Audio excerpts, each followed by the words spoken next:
स्वागत है आप सबका। मैं Vivek Bindra, motivation speaker, leadership consultant, business coach. आज खुशखबरी लेके आया हूं आपके लिए। आप सब बिजनेस या तो शुरू कर रहे हैं या कर चुके हैं या बहुत दिन से कर रहे हैं, लेकिन सबको जरूरत है पैसा कहां से आए, रोकड़ा, कैश, इन्वेस्टमेंट किधर से आए। आज इन सारी प्रॉब्लम का उत्तर एक ही वीडियो में फट से देने वाला हूं। आज चर्चा करते हैं स्टार्टअप में। एक तो हो गया स्टार्टअप स्टेज, एक अर्ली स्टेज, एक ग्रोथ स्टेज और एक मैच्योरिटी स्टेज। अगर आप बिल्कुल ही स्टार्टअप हैं तो ये स्टेज होता है एफ क्या होता है?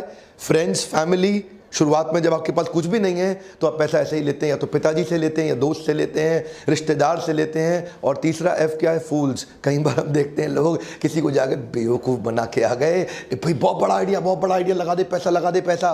तो फ्रेंड्स, फैमिली, फूल्स। इसी तरह से शुरू में पैसा लिया जाता है, लेकिन इसके बाद जो स्टेज आती है उसको बोलते हैं एंजल इन्वेस्टर। ये स्टार्टअप की अर्ली स्टेज है। एंजल इन्वेस्टर कौन है? ये वो एक एंजल की तरह आता है, थोड़ी सी हेल्प करता है, थोड़ा सा हिस्सा लेता है और आकर के कोशिश करता है कि आपको बिजनेस में प्रॉब्लम से निकाले। लेकिन अब एंजल इन्वेस्टर के बाद सबसे बड़ा फोकस, जो आज बड़ा पॉपुलर वर्ड है, इसको बोलते हैं वेंचर कैपिटल। इसको मैं डिटेल में आगे समझाता हूं। फिर आता है प्राइवेट इक्विटी। ये वो है जो बिजनेस बड़ा होने के बाद इन्वेस्ट करता है। आज ज्यादा बात करते हैं वेंचर कैपिटलिस्ट और प्राइवेट इक्विटी इन्वेस्टर, इन दोनों के बारे में। वेंचर कैपिटलिस्ट और प्राइवेट इक्विटी में सबसे बड़ा अंतर यह है कि वीसी आपके लिए सीड कैपिटल लाता है और प्राइवेट इक्विटी आपके लिए ग्रोथ कैपिटल लाता है। दोनों में बड़ा अंतर है। सीड कैपिटल, आपको आइडिया में पैसा चाहिए, आपके पास केवल आइडिया है, बिजनेस नहीं है, लेकिन आप चाहते हैं कोई आपके साथ इन्वेस्ट कर दे, तो ये वेंचर कैपिटल के पास जाना पड़ेगा, जो वेंचर कैपिटल इन्वेस्टर होते हैं। प्राइवेट इक्विटी इन्वेस्टर तब आएगा जब आपके पास रोकड़ा दिखाई पड़ेगा, जब उसको प्रॉफिट दिखाई पड़ेगा, उसको पिछले 5 साल के टर्नओवर में कंपाउंडेड एनुअल ग्रोथ रेट दिखाई पड़ेगा, उसको दिखेगा कि ये आदमी स्टेबल तरीके से बिजनेस चला रहा है। वीसी इन्वेस्टर जो होता है वो हर धंधे में फोकस नहीं करता, वो सॉफ्टवेयर के धंधों में फोकस करता है, वो टेक्नोलॉजी में करता है, वो बायोटेक में करता है। लेकिन पीई इन्वेस्टर हर स्टेबल बिजनेस में फोकस करता है। पीई अक्रॉस पोर्टफोलियो जा सकता है। आप चाहे मैन्युफैक्चरिंग में, आप रिटेल में हैं, चाहे आप आईटी के अंदर, आप एफएमसीजी में, आप किसी भी प्रकार की इंडस्ट्री में पीई आपके पास आ सकता है। उसको आपके बिजनेस में स्टेबिलिटी चाहिए। अमूमन क्योंकि वीसी एक हाई रिस्क इन्वेस्टमेंट में काम करता है, जब बिजनेस स्टार्ट हुए बिना पैसा लगा देता है तो वीसी अमूमन कम पैसा लगाता है, may be between $1 million to maximum $5 million. लेकिन पीई तो शुरुआती $10 मिलियन से करता है और वो काफी पैसा लगाने के लिए अग्रेसिव रहता है। देखिए, वीसी जो होता है ना, उसका शुरू से ही फोकस होता है कि ये कंपनी फट जल्दी बड़ी हो जाए, इसीलिए बड़ी ग्रोथ ओरिएंटेड कंपनी में काम करता है। उसका फोकस प्रॉफिट पे नहीं है। वेंचर कैपिटल इन्वेस्टर को आपसे प्रॉफिट नहीं चाहिए, उसको आपसे सेल्स चाहिए, उसको आपसे बड़ा मार्केट शेयर चाहिए। लेकिन पीई को आपसे सेल्स नहीं, प्रॉफिट चाहिए। मैं समझा पा रहा हूं आपको?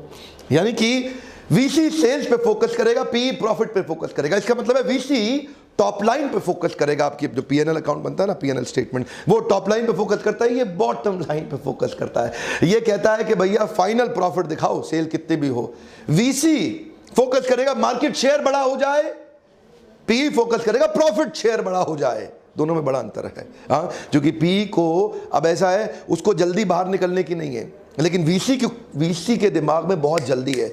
वीसी को क्या है कि भाई इसने नई कंपनी चालू करी, इसके पास बड़ी अच्छी टेक्नोलॉजी लग रही है, अभी इसकी वैल्यूएशन 1 करोड़ की करके इसको 30 लाख दे देता हूं, 30% इक्विटी ले लेता हूं, ये फट कंपनी 1 करोड़ से 100 करोड़ हो जाएगी। जैसे ही 100 करोड़ हो जाएगी, मेरा पैसा 30 करोड़ हो जाएगा। दिया था 30 लाख, मिलेगा 30 करोड़। अरे जल्दी कर, प्रॉफिट आए ना आए, तेरा वैल्यूएशन बड़ा करा देंगे हम। पी स्टेबल है, उसको इतना जल्दी नहीं है। वो कहता है अच्छे से काम करो, ध्यान से काम करो, प्रॉफिट ला के दिखाओ।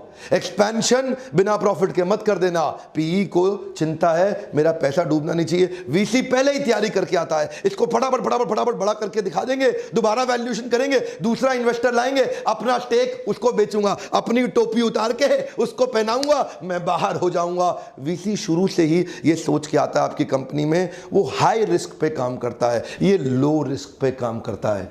वीसी अमूमन दूसरे वीसी को टोपी पहना के निकलता है, पीई रुका रहता है, आईपीओ आने का वेट करता है और उसका एग्जिट आईपीओ के साथ होता है। इन्वेस्टमेंट छोटा है वीसी का, वो हाई रिस्क पे काम करेगा। इसका इन्वेस्टमेंट बहुत बड़ा है, ये हमेशा लो रिस्क पे काम करेगा। अब देखिए, समझिए, वीसी क्योंकि छोटा इन्वेस्टमेंट करता है तो वो 100 कंपनी में छोटा इन्वेस्टमेंट कर देता है।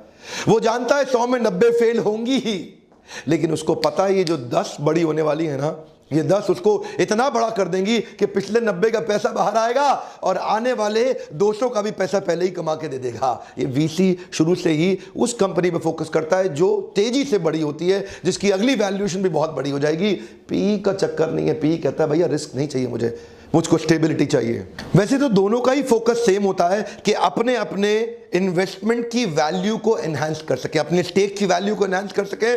दोनों पी और वीसी और भी कई सारे पी और वीसी के संपर्क में हमेशा रहते हैं। दोनों का ही ये इच्छा रहती है कि जितना इन्वेस्ट किया है उसका मार्केट का वैल्यू बड़ा हो जाए ताकि मैं बाहर निकलूं तो प्रॉफिट लेकर निकलूं।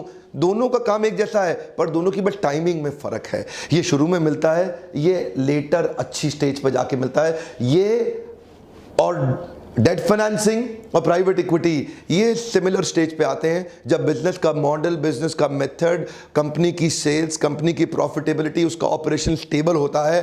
तब आपको बड़ा इन्वेस्टमेंट और चाहिए एक्सपेंशन के लिए, तो अब लोन और प्राइवेट इक्विटी दोनों ले सकते हैं। पर ध्यान दीजिए, अगर आपके बिजनेस में प्रॉफिटेबिलिटी और कैश फ्लो बहुत ज्यादा अच्छा है तो प्राइवेट इक्विटी को मत बुलाइए। अपना स्टेक क्यों देते हैं? छोटे से कर्जे पे आप समझ पा रहे हैं 9% 12% पे आप लोन लेकर के आप फटाफट नया बिजनेस एक्सपैंड करें। लेकिन अगर आपके बिजनेस में आपको लगता है कि रिस्क है, आपके बिजनेस में लगता है कि आप हाथ के हाथ ईएमआई नहीं पे कर पाएंगे, आपके बिजनेस में लगता है कि अगले दिन से ईएमआई चालू हो जाएगी, आप नहीं दे पाएंगे, तो इक्विटी, प्राइवेट इक्विटी ले आइए। अगले दिन से ईएमआई देने का झंझट तो नहीं है, कम से कम वो आपको और अश्योरेंस देता है और अपने स्टेक को बड़ा करने में लगा है। उसको तुरंत पैसा नहीं चाहिए। बैंक हाथ के हाथ पैसा देना शुरू कर देगा, आपको लोन देते ही ईएमआई चालू कर देगा। कम से कम प्राइवेट इक्विटी के साथ ऐसा नहीं होगा।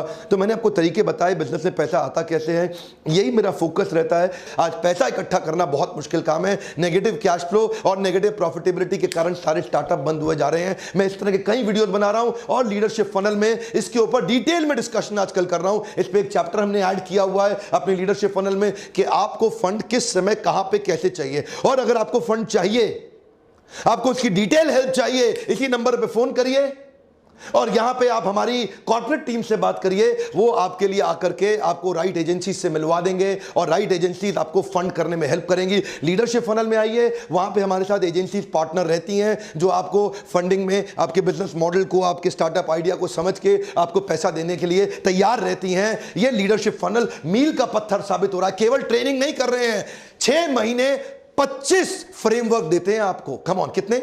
25 फ्रेमवर्क इन 6 महीनों में देते हैं, जिससे आप अपने बिजनेस को स्टेप बाय स्टेप हमारे असाइनमेंट कोच की मदद से, हैंड होल्डिंग के द्वारा आपके बिजनेस को 6 महीने में नेक्स्ट लेवल पे लेके जाते हैं। आपको वहां पे और जिन जिन फंक्शंस की सपोर्ट की जरूरत पड़ती है, ऐसी एजेंसीज को आपके साथ इन्वॉल्व करते हैं जो आपको मदद कर सके। हमारे देश के छोटे छोटे एंटरप्रेन्योर जिनके पास पोटेंशियल बहुत है लेकिन उसको परफॉर्मेंस में कन्वर्ट नहीं कर पा रहे, उसी के लिए मैं ऐसे वीडियोस बना रहा हूं। इस चैनल को तुरंत सब्सक्राइब करिए और अगर आपके आसपास कोई हमारे चैनल की जरूरत में, उसको सब्सक्राइब करा के नियमित रूप से हमारे वीडियोस दिखाइए। ये वीडियो उन लोगों को शेयर करिए जो बच्चे देख रहे हैं वीडियो, अपने पिता को, अपने चाचा को, अपने मित्र को, अपने बड़े भाइयों को, सबको ये वीडियो शेयर करिए। अपने बिजनेस सर्कल में करिए ताकि लोगों को पता चले पैसा कैसे लाया जाए मार्केट से। मैं आपको फिर याद दिला रहा हूं, बहुत सारे देशवासियों का सपना इसीलिए मर जाता है क्योंकि उनके पास पैसा नहीं है। ये वीडियो जरूर पूरे भारत में फैला के उनकी मदद करें। आई एम श्योर आपने वीडियो को लाइक कर दिया होगा। वीडियो लाइक करने से